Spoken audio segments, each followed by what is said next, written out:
काळ कोणता, नाथांचा काळ कोणता, या खाट्या कशी येतील? मी म्हणलं तू कशाला विचार करायला सुमळ्या?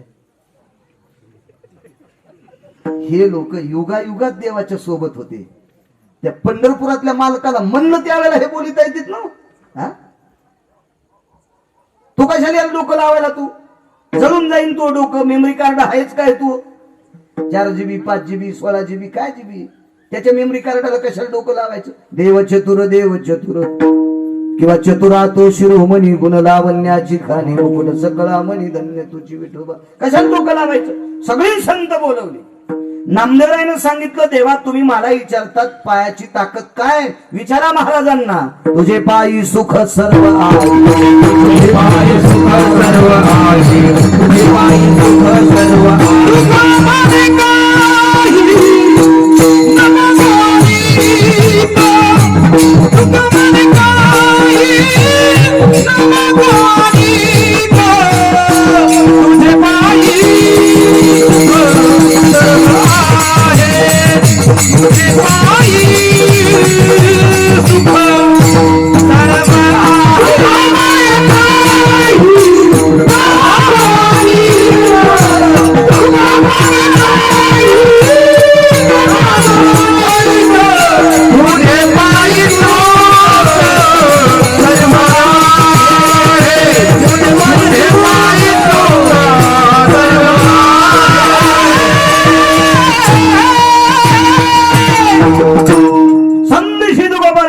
सांगितलं. तुका म्हणे काही न मागो अनेक, तुझे पायी सुख सर्व आहे. सर्व हा शब्द संख्यावाचक नाही. जेवढी सुख सदाचारी सात्विक तेवढी सुख देवा तुमच्या पायावर आहेत. त्याच्याकरता तुमच्या पायाची सेवा पाहिजे.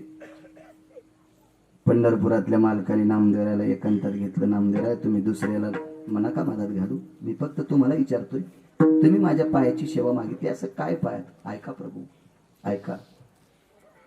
पंढरपुरातले मालक 7व्या अवतारातले भगवान प्रभू रामचंद्र. काय पायात ताकद आहे मालकाच्या बघा. या पंढरपुरातल्या मालकाचाच अवतार 7वा अवतार भगवान प्रभू रामचंद्र त्या 10 तोंडाच्या किड्याला मारलं. रावण ते 10 तोंडाचं किडू. रामप्रभूसाठी किडूच नव्हतं. काय होतं ते? आपल्यासाठी असेल ते मोठं, पण रामप्रभूसाठी किडूच होतं. तुम्हाला त्याचा पुरावा देतो. रावण हा बगलात घेऊन वालीनं 4 समुद्राच्या आंघोळी केलत्या. रावण हा बगल कळतीनं काखात घेऊन रावणाला वालीनं काखात घेतलं, बगल्यात घेतलं, कवेत घेतलं आणि 4 समुद्राच्या आंघोळी केल्या. गाईच्या काशीत काय असते? गोचर. शाबास, हुशार माणसे. उजरूस तर कीर्तन सोडित नाही. सकाळी बाबा काल्याला येणं, बाळ्या खाली उतरणं संगच दोरक चोलल्या. बैलाच्या काशीत काय असते? गोचर. 4 दिवस बनेल नाही धुतल्यावर त्या काशीत काय होते? बनेलीच्या कोपऱ्यात. वा, शाबास. कळतं? हुशार माणसं आहेत तुम्ही. या लय महाराज खुंदळे तुम्ही. तुम्ही का साधे का काय?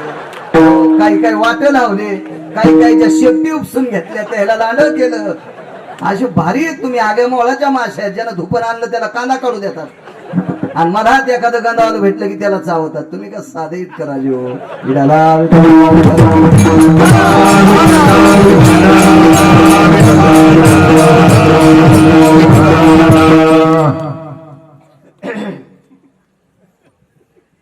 मग वालीनं रावणाला बगलात घेतलं. रावण वालीसाठी कशा समान असेल? ओवा समान. गोचिड तर गाईच्या कासात असतो, बैलाच्या कासात असतोय, हत्तीच्या कासात असतोय, शेळीच्या कासात असतोय, घोडीच्या कासात असतोय. गोचिड थोडा मोठा असतो, बारीक आहे का नाही? मग वालीच्या बगलात रावण बसल्याच्या नंतर 4 समुद्राच्या आंघोळी केल्या. बरं, आंघोळी केल्या तर असा धरला असं का हात? त्याला का पॅरालिस थोडाच झालं वाजेल? तुम्ही होते की इंजेक्शन द्यायला? मग रावण बगलात ठेवला. तुम्ही काही बी बगलात ठेवा, हात वरी करा बरं, पडली का नाही दसती खाली. पण रावण त्या वालीनं असं अंग सोडलं तरी ते 10 तोंडाचं किडू इथं चिटकलेलंच होतं. मग वालीसाठी रावण काय होता? किडू होता. आणि या वालीला एका टप्पूत पंढरपुरातल्यानं मारलं. मग पंढरपुरातल्या मालकासाठी वाली काय होता? किडूच ना. वालीसाठी रावण किडू आणि वाली प्रभू रामचंद्रासाठी किडू. मग प्रभू रामचंद्रासाठी रावण काय असेल? एकदम बारीक ना. लिख.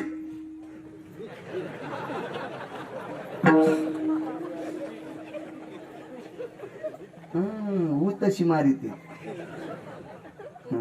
कशी मारी ते द्वारकाबाई लिख. वय मंगळा त्या वय चतुरा कस्तुरा मावशी. हो अशी धरायची ना, अशी टपकन हाणायची अशी. कसं कळतो गे. आणि ती रेडी अशी कमरेत येते. लिखा अशा वरपाव लागतात. आता वही ना पहिले होत होते लिखा. हे 10 तोंडाचं किडू मारलं पंढरपुरातल्या मालकाने. घरी आले. घरी आल्यावर सुमंत नावाचे प्रधान. पायात काय ताकद पंढरपुरातल्या मालकाच्या? का नामदेवराय पाय मागतात? सुमंत नावाच्या प्रधानजीने सांगितलं, भगवान साधू संतांच्या आशीर्वादाने. देवाला सुद्धा संतांचा आशीर्वाद लागतो गजानन बाबा. वाडवडिलांच्या कृपेने, वंशाच्या कृपेने 14 वर्ष 27 दिवस वनवास स्वीकारला. थोड्या आनंदानं परत आले. हे राज्य मलिन झाले. हे दरबार आहे ना, या खुर्च्या, हे सिंहासन, हे सगळं मलिन झाले. मला असं वाटते नवं नवं करावं. सुमंताची इच्छा. सुमंत हे राजा दशरथाचे प्रधान होते. हो, सदाचारी होते, सात्विक होते, सत्वशील होते. हो. सगळं बदलून टाकायचं. तुमची इच्छा. भगवान आपल्या राज्याची रचना, दरबाराची रचना कशी करायची हे अमरपुरीतले काही महात्मे बोलवायचे. कुबेराच्या नगरीतले स्वस्ती श्रीचे काही साधू बोलवायचे. लोमशादी बोलवायचे. महर्षी वशिष्ठादी बोलवायचे. बकदालभ्यादी साधू बोलवायचे. ऋषुंडी साधू बोलवायचे. अशी नाना प्रकारची योगी, जपी, तपी, अनुरागी आमंत्रित केले आणि राज्याची रचना केली. दिव्य सुंदरशी रचना. भगवान प्रभू रामचंद्राचं सिंहासन किती उंच. सीताई साहेब कोणी कोण बसवायच्या. लक्ष्मणाचं किती उंच. भरताचं किती उंच. शत्रुघ्नाचं किती उंच. महामंत्र्याचं कुठं, सुमंत्र्याचं कुठं, प्रधानाचं कुठं, गुमास्त्याचं कुठं, प्याद्याचं कुठं, भाटाचं कुठं. राजा कुठं भाट असतो बरं ना सर. भाट, भाट म्हणजे स्तुती पाठक. स्तुती पाठक असतो भाट. आणि बऱ्याच लोकांना भाट असतो. काय सांगायचं तुम्हाला साहेबांचं काम. काय साहेबांची कृपादृष्टी आपल्या परिसरावर आहे. मसनवाट्यातले पत्र सुद्धा काढून त्यानं त्याच्या म्हशीवर टाकले. हे स्तुती पाठक असते ती सुंबळे. आहे का नाही लक्ष्मण? हे वाटून माणसाने काय यायला गिरगावकर आवडतो काय माहित. राजाधिराज महाराज पधारले. आणि त्याचं नाकाव स्थान असते स्तुती पाठकाचं. पुढं स्तुती पाठक, त्याला भाट आणि उच्च भाषेत स्तुती पाठक म्हणतात. शास्त्राची भाषा आहे भाट सुद्धा. पुराणाची भाषा आहे. आपल्या संस्कृतीत पुराणाला किंमत आहे. वेदाची चेष्टा केली नाही बरं का. वेदा निंदितो चांडाळ. वेदा निंदितो चांडाळ. शास्त्राची सुद्धा चेष्टा केली नाही. पण वारकरी संप्रदायानं वेदापेक्षा शास्त्रापेक्षा पुराण मात्र गळ्यात बांधलं. पहावे पुराणी विचारो. पहावे पुराणी विचारो. पहावे पुराणी विचारो.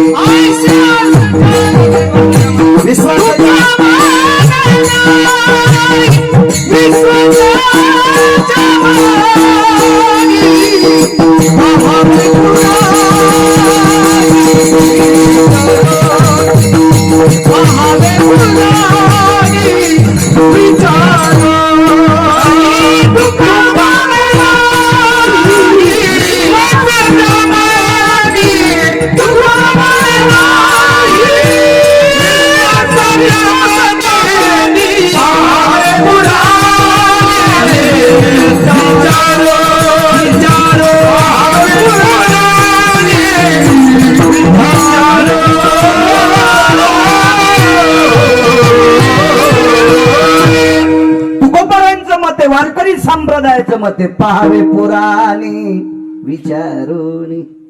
पुराणीचं रस गोड सांगितलं बघा, म्हणजे पुराणात विचारून. भाताचं स्थान पुढे असते. राज्याभिषेक हा 4 दिवसावर आला. नामदेवराय भगवंताला पायाची सेवा का मागतात याचा पुरावा देतो. रामायण नाही सांगत मी तुम्हाला. 4 दिवसावर राज्याभिषेक आला आणि ब्रह्मांडाच्या मालकाने रात्री 1 वाजता त्या दरबारातली सर्व व्यवस्था अगदी सगळी बघून घेतली. रात्रीच्या 1 वाजता तो निशी माझी गेही प्रगटला, पाहता राणी वसा झाला, माझ घरा प्रतिपातला, देवराना. राणी वसा माझ घर हे जीनच्या पॅन्टीवाल्याला नाही सांगता यायचं. अजय तुला सांगता येईल का राणी वसा कशाला म्हणते? तू म्हणशील मह्या सांगाव का दगड टाकला होय. माझ घर राणी वसा कुठून सांगता येईल? तो काळच नाही. तो चांगल्या धोत्रावाल्याला मेळ लागण तर कुठं जीनच्या पॅन्टीवाल्याला लागण. आपल्याला सवय लागली किचन घर बेडरूम हे घर पाहायची सवय लागली. वागण्यानुसार असते. 2-4 पाहुणे घरी उशिरा जरी आले तरी 4-5 भाकरी टोपल्यात गवसत्यात, त्याला स्वयंपाक घर म्हणतात. हो. आणि दुपारा घरी गेलं, दोघं जेवल्यावर काहीच गवसत नाही, दोघांचीच किचकिच चलती, त्याला किचन घर म्हणते. सासूला चिपट नाही, सासऱ्याला तुकडा नाही, दोघांचीच किचकिच चलती, त्याचं नाव किचन. हे असे आपल्याला हे नाव पाठीत. आपलं चट फुकून दिलं, दुसऱ्याचं अंगावर घेतलं, घरच्याचा इटन शेजाऱ्याचा भांगनीट. आपल्याला आपलं कुठं आवडत आहे, दुसऱ्याचं चिटकून घेतलं. राणी वसा माझ घर. सीताई साहेब जाग्याच होत्या. ठीक आहे, तुमची आमची बायको थोडीची. रातच्या 1-2 वाजता बाहेरून गेल्या दररोजा वाजीला, ए कोणीस रे? अरे मी कोण? मीच आहे ना. अरे गुरख्याला बोलायली काय चतुरा तू?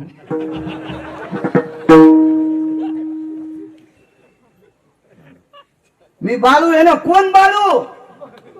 नाही, आमच्या घेतल्यावर तुमची लय खसखस पिकती नाही का? मग येडी होय. गळ्यात शपथ तुम्हाला राग येईल म्हणून मी महीवर घेतले, पण तुमचंच सांगायलो. इतकं येड्यावानी केलं मी नाशिकला जाईन ना अंगाला काव लावून. जय बम बम बोले. कुठं बसू? घरी जात. तुमचे चेहरे पाहिल्या कळतेत मला किती बोर खंडलेली येते. आमच्यावर घेतल्यावर असा उकळाच येतो तुम्हाला. महाराजाचा असाच गायले गुंग्या कारभारी.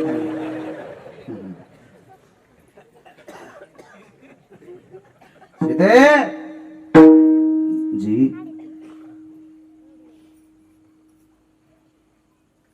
शयन कक्षात पोचल्या नाही स्वामी.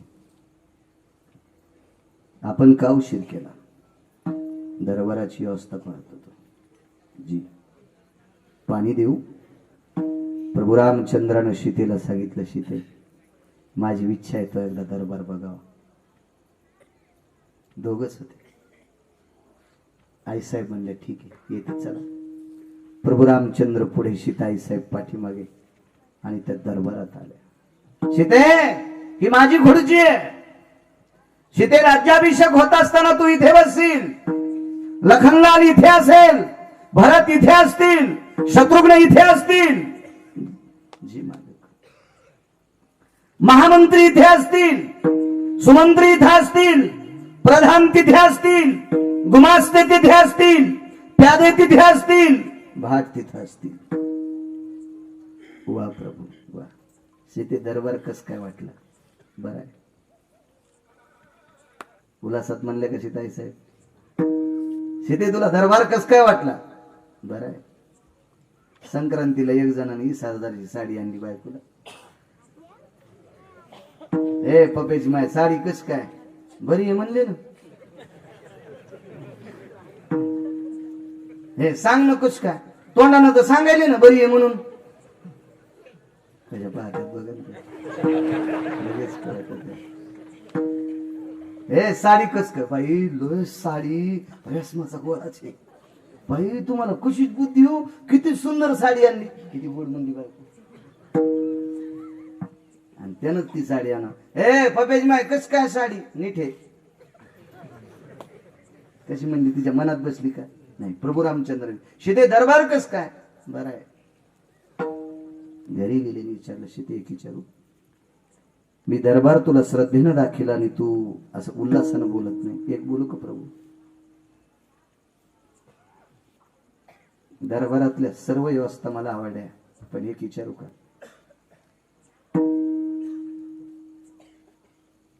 तितक्यात लक्ष्मणजी आले.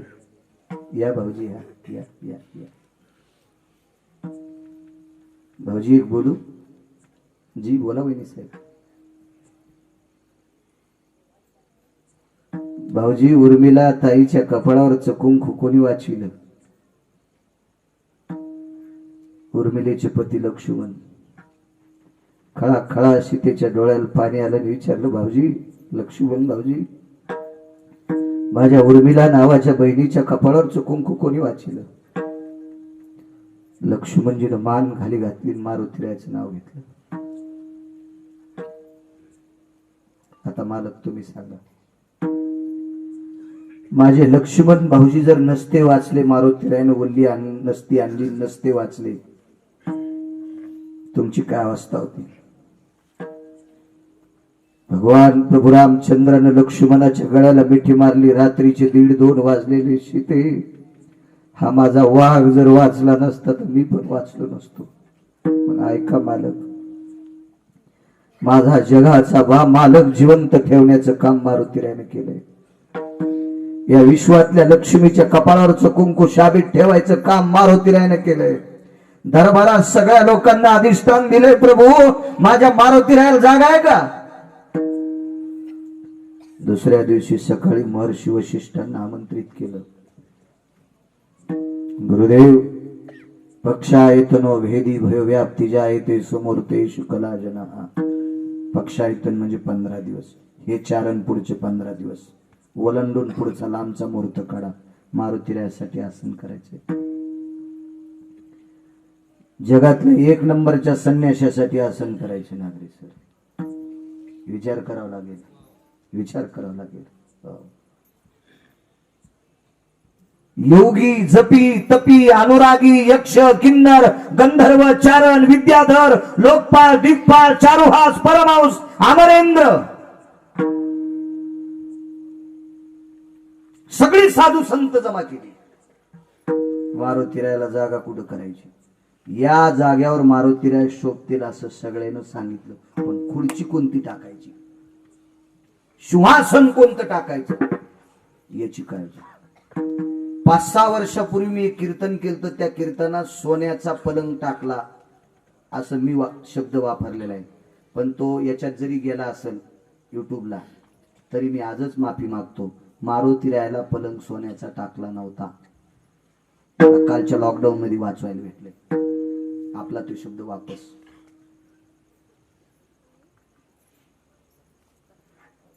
अधिष्ठान ठरवलं कशाचं टाकायचं पलंग? पायाची ताकद. का नामदेवराय पायाची सेवा मागतात? लाकडाचे बरीच प्रकार आहेत, सागाची बरीच प्रकार आहेत. बरमाटी नावाचा साग सर्वात मोठा श्रेष्ठ साग. हो, चिमण साग वेगळा आहे, आपला भारतीय साग वेगळा आहे. सागाचे प्रकार, चंदनाचे प्रकार, रक्तचंदन असते, मलयानिळू चंदन असते, बावनिया चंदन असते. ही सगळी सगळी सगळी काही चंदन आहेत. जाबानी नावाच्या साधूने नमूद केलं, चंदनाचा जर पलंग केला तर मारुतीराय सारखा दिव्य तेजस्वी संन्यासी एक म्हणेल, या चंदनाची उटी भगवंताच्या अंगाला असती, कपाळाला असती, मी त्या चंदनावर नाही बसणार. ते काय बोलल संन्यासी, त्याचा मिळच. ते लयचा संन्यासी, लय टोकाचा संन्यासी होता महाराज. खेळिया सगळ्या खेळात शहाणा, खेळिया माझी हनुम्या शहाणा, न पडे कामा व्यसनी रे. सामान्य संन्यासी.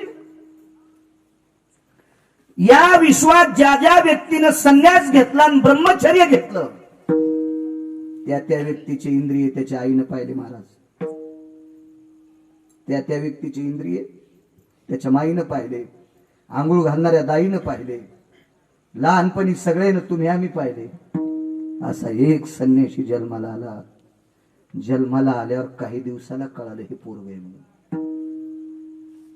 नैष्टिक ब्रह्मचर्याची कसोटी आईच्या पोटात बांधून घेतली होती. नैष्टिक ब्रह्मचर्याची कसोटी आईच्या पोटात बांधून घेतली होती. असा संन्यासी कुठलं आसन टाकावा? एका विशिष्ट प्रकारच्या लाकडाचं आसन आहे. ते लाकूड काय घरी गेल्या विचका लय खापक्या मोबाईल आहेत तुम्हाला. इचकी जाण त्याच्यात 3-3 वाजून इचकीत बसायले. दुसरंच कधी कधी हे इचका कोणत्या लाकडाचा पलंग आसन म्हणून. कुष्मांडो भयस्थिता दर्भा भय जायते नाम अधिष्ठितम संन्यासो धर्म संन्यास योग पवित्र नाम. दिव्य असा त्या लाकडाचं पलंग केलं. त्याच्यावर गादी कोणती टाकायची? एका सर्वसामान्य व्यक्तीच्या मुखारविंदातून वाक्य पड, मोराचे पंख टाका. निषेध येत म्हणले मोराचे पंख. मोराचे पंख 3 लोकांना फक्त पवित्र केले. एक सरस्वती, दुसरे व्यास आणि तिसरे द्वारकेतले मालक. भगवान श्रीकृष्ण परमात्म्याने मयूर पिच्छ कपाळाला लावलं, टोपीला लावलं, त्या पंखाची टोपी. सरस्वती मातेनं लिखाणा करता घेतलं. व्यासांनी महाभारत लिखण्याकरता गणपती बाप्पाला तेच मयूरपंख दिलं. का म्हणा रहित म्हणून, नाही तर एरवी मोर संप्रदायात मानला नाही. आपल्याकडे राष्ट्रीय पक्षी म्हणून बहाल केला, पण मोराला इतकं काय मान्य करीत नाही, कारण मोर हा नपुसक आहे. मोरा भगवान प्रभू रामचंद्राला एकेकाळी हसलेला पक्षी आहे. म्हणून लक्ष्मणानं शाप द्याला, संसार करण्याचं इंद्रिय पतन झालं. शेवटी मोर शरण आला, भगवान सृष्टीत पर प्रत्येक जीवाचा वंश वाढतोय, आमचा संसार करण्याचं इंद्रिय कापून टाकलंस, कसा वंश वाढायचा? त्यावेळेला आशीर्वाद दिला, जा रोहिणी नक्षत्रात जो पाऊस पडेल त्या पावसाचा मृदुगंध तुझ्या नाकात घुसेल, तुला काम उत्पन्न होईल आणि तुझ्या पत्नी सोबत तू नाचू लागशील. नाचता नाचता तुझ्या लक्षात येईल की आपल्याला संसार करण्याचे इंद्रिय नाही, मग तू रडू लागशील आणि तुझी धर्मपत्नी तुझ्या डोळ्यातलं पाणी टिपील आणि त्यापासून ती गर्भसंभव होईल. म्हणून मारुतीराज सारख्या साधूला जाय बाय साहेब, वाघारीकर सरपंच ते पलंग निषेध सांगितला, शिंदे भाऊ ते आसन निषेध सांगितलं, निषेध सांगितलं. मग काय टाकायचं बसायला? राजहंसाची पंख. राजहंसाची पंख शास्त्र सांगतो तुम्हाला. मोराचे पंख आपण मत्या खाली पडते, पण कधी? पत्नीचा काम तृप्त करत असताना. कामिनीं भयतति नृत्याजायो मयूर विना भय विलेजमाना नृत्यां नृत्यां भय भिन्नाना पिक्ष भयातिथि विहंगमाना नृत्यां नृत्यां भयं विनाना पिक्षं भयतति विहंगमाना. विहंग म्हणजे पक्षी, पिक्ष म्हणजे पंख. काम तृप्त करत असताना पंख पडते म्हणून निषेध आहे. राजहंसाचे पंख कधी पडतेत माहिती? राजहंसाचा काम 18 मासाच्या नंतर उत्पन्न होतात आणि एकदा काम तृप्त झाला की पुन्हा 18 महिने कामाला जवळ नाही. आणि हा काम संपल्याच्या नंतर ज्याचे पंख पडतात, काम विरहित पंख येत. एक दुसरी गोष्ट, पोपटाच्या जिभेला अर्घ्यायाम शुकानाम रसनाशो यज्जायते न विश्रुता देहिनाम मनुष्यानाम वाणीं प्रगल्भाति. काय म्हणतात महाराज? पोपटाच्या जिभेला विशिष्ट प्रकारचा जर घर्षण केलं एका विशिष्ट प्रकारच्या काळीने, तर पोपट राम राम घालू शकतो. या बाळू महाराज म्हणू शकतो, या पाहुणे म्हणू शकतो. पाहुणे चहा घेता का असं शिकिलं पोपट बोलू शकतो. पण पोपट्या किडे खातोय, पोपट्या आळ्या खातू. राजहंस किडे खात नाही, आळ्या खात नाही. मरेल पण मुक्ताचा चारा खाते, मुक्ताचा चारा खाते. काही काही पक्ष्याचा चारा लय वेगळा आहे. कावळे ढोपरा, कावळे काय खाते? ढोपर. एखाद्या गाईचं बैलाचं जिथं नाळ पडती का, कावळे ढोपरा कंकर तितिरा राजहंसा चारा.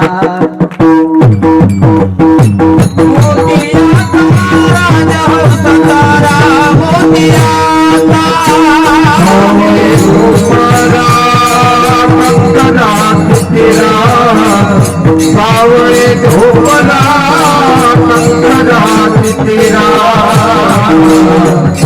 राजहंसा चारा मोतिया.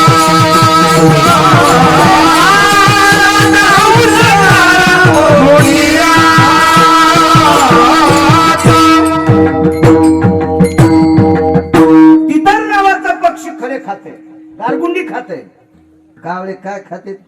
भगवान ढोपर.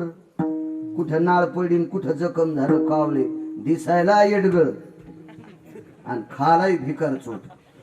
लय कावळे काय काय येडपट हो.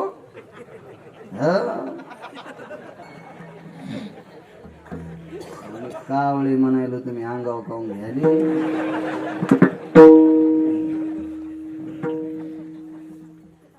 राजहंस चारा मोतियाचा. खाणं ज्याचा आहार शुद्ध आहे त्याचे विचार शुद्ध असतात. ज्याचा आहार शुद्ध असतो त्याच्या कामाला लगाम असतो. ज्याचा आहार शुद्ध नाही त्याचा लगाम काम बोकाळलेला. ज्याचा आहार शुद्ध नाही त्याचा विहार मस्ताडलेला. ज्याचा आहार शुद्ध नाही ज्याचा विचार मसडावानी बोंगळलेला. राजहंसाच्या बऱ्याच गोष्टी सांगता येतात. लिटरभर पाण्यात लिटरभर दूध टाका, पाणी वेगळं करतोय, दूध वेगळं करतोय. काय त्याच्यात तुमचीच ताकद असेल, किती मोठी ताकद. सखूबाई म्हणली मी पण बाजूला करते. म्हणलं कशी? जाळून. हो, 10 किलो सरपणाचा चुरा केला, पाणी जाळलं, मग दूध पाळलं. तसं नसतं मायद्वार का. हे जाळीत नाही काय नाही, पाणी वेगळं दूध वेगळं करतं. इतकी चोर झाली आणि त्याच्या पंखाची गादी टाकली. अधिष्ठान केलं महाराज. राज्याभिषेकाची तयारी, मुहूर्त काढलेला होता. हो, काही वेळापुरता मुहूर्त असतो. अग्नी कुठं आहे, कोणाच्या नावानं अग्नी. फार मोठं शास्त्र असते. हवन विधी वगैरे करत असतात. याच्या पाठीमागं फार व्याप असतो. त्या लोकांच्या पाठीमागं फार. हे उगत नसतं आपलं. कोणी केलं कोणी खाल्लं असं नसतं. ते शास्त्र आहे त्याच्या पाठीमागं. मुहूर्त असा साधला, एका मुहूर्ताच्या पर्वणीवर हनुमंतराय या गादीवर बसवायचे आणि दुसऱ्या मुहूर्ताच्या पर्वणीवर प्रभू रामचंद्र सिंहासनातूर करायचे. दारामध्ये मारुतीरे आहेत, सुमंत आहेत. सीताई साहेब फुलं टाकतात. अक्षण काढलं मारुतीरायाचं, गंधाक्षदा पूजन केलं. प्रभू रामचंद्रांनी एक दंड धरला, लक्ष्मणजीने एक दंड धरला मारुतीरायाचा. पायाची सेवा का मागितली. नामदेवराय चरण सेवा खंडित का म्हणतात याचा पुरावा बघा. आणि दोघांनी हाताला धरीत धरीत धरीत धरीत त्या पलंगापर्यंत, त्या सिंहासनापर्यंत आणलं. कल्पना करा काय महती असलो मारुतीरायाची. पंढरपुरातला मालक एका दंडाला धरतो आणि पृथ्वी ज्याच्या डोक्यावर येतो शेष लक्ष्मणजी एका दंडाला धरतो. अधिकार काय असेल मारुतीरायाचा. 500 एकर जमिनी कमील्या पोट्यासाठी ते पोट्टे बापाला लगीला नेणं धरून. कितीतरी पाहिलेत, कितीतरी बाप पाहिलेत म्या, कितीतरी हलकट मुलं पाहिले. बापाची संपत्ती चुरू चुरू खातेत, कोपरा लोक ओघळ जाऊस तर, आणि त्या बापाला धरून नेणार नाहीत. हा कोण मारुतीराय? वैकुंठाधिपती जगदानंद कंद जगतपती एका दंडाला धरतो, शेष एका दंडाला धरतात आणि मारुतीरायला त्या सिंहासनापर्यंत नेतात. आणि सिंहासनावर नेऊन पंढरपुरातल्या मालकाची इतकी तयारी, स्वतः उचलून मारुतीरायला सिंहासनावर टेकावर. पण सिंहासनाच्या जवळ गेल्यावर स्वतःच्या शक्तीची बळ ताकद वापरली आणि पाठीमागे सरकले. भगवान प्रभू रामचंद्राने विचारलं, पवन सुता रे, शेतीची इच्छा आहे त्याच्याकरता तुला पलंग केलाय. डोळे भरून आले आणि काय वापके वापरलं. प्रभू, ज्यानं कामाला इस्तू लावला त्याला भोग काय करायचा. देवा, ज्यानं वासनेला इस्तू लावलाय त्याला पलंग काय करायचा. देवा, ज्यानं भोगाला इस्तू लावलाय वासनेला त्याला गादी काय करायची. अख्खा दरबार रडत होता. अख्खा दरबार रडत होता. दिला असेल त्या मारुतीरायांची. सीताई साहेब जवळ आल्या, अंतकरण गदगदलेलं होतं. हनुमंता,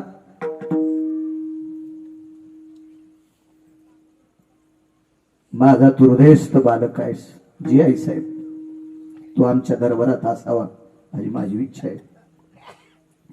मारुतीरायन सांगितलं, आई साहेब तुमची इच्छा मोडीत नाही, मी बसतो दरबारात, पण माझ्या मनाला वाटेल तिथं बसेल. भगवान रामचंद्र, लक्ष्मणजी, सीता आई साहेब, शक्यतो असेच मंदिर आहेत. राम, लक्ष्मण, सीता. आणि यांचं जे सिंहासन झालं, त्या सिंहासनाच्या पुढे दर्भाची चटई. दर्भ पितृपंधरवाड्यात लागत असते रे अजय. पिंडदान करण्यासाठी त्याच्या अंगठ्या, मुद्या, गिद्या करीत असतात आमचे देव बाप्पा लोक. ते पिंडदान, पिंड टेकायला दर्भ लागते. त्या दर्भाची चटई, आणि त्या चटईवर मारुतीराय बसले. डावा गुडघा टेकला खाली आणि उजव्या गुडघ्यावर दोन्ही हात जोडले समोर बसले. जगात कुठलंही राम मंदिर बघा, तुम्हाला मारुतीराय प्रभू रामचंद्राच्या रांगेत बसलेले दिसणारच नाहीत. ते प्रभू रामचंद्राच्या पुढे एक गुडघा खाली टेकलेला, दुसऱ्या गुडघ्यावर असा हात जोडून बसलेले आहेत. काही एक जण म्हणला आमच्या गावात दुसराच गुडघा टेकलेला आहे. म्हणलं ती मूर्ती घडताना मूर्तिकार पेलेला असेल. त्याच्या बापाची जहागिरी आहे का कोणता गुडघा टेकायचा आणि कोणता उडी करायचा? त्याची लायकी आहे का? त्यानं शास्त्र वाचून मूर्ती घडवावी. मारुतीरायाची मूर्ती अशी मांडा की शास्त्र म्हणेल ते सांगावे, ते राज्य तृण मानावे. मारुतीरायाची जर हातात पर्वत घेऊन मूर्ती मांडायची असेल तर कोण्या हातात पर्वत असावा याच्यासाठी शास्त्र आहे बरं का. मूर्तिकारानं घडवली म्हणजे आपण आणायची नाही. आपण काय गांजा फुके आहेत का कोणती मूर्ती आणायला? आपण शास्त्र वाचून जाणकार व्यक्तीला विचारून मूर्ती आणायची. कोण्या हातात पर्वत असावा, कोण्या हातात गदा असावी, याचं शास्त्र आहे त्याच्यासाठी. मारुतीरायाचं अधिष्ठान पुढं देवाच्या कुठं बसले मारुतीराय? पायापाशी.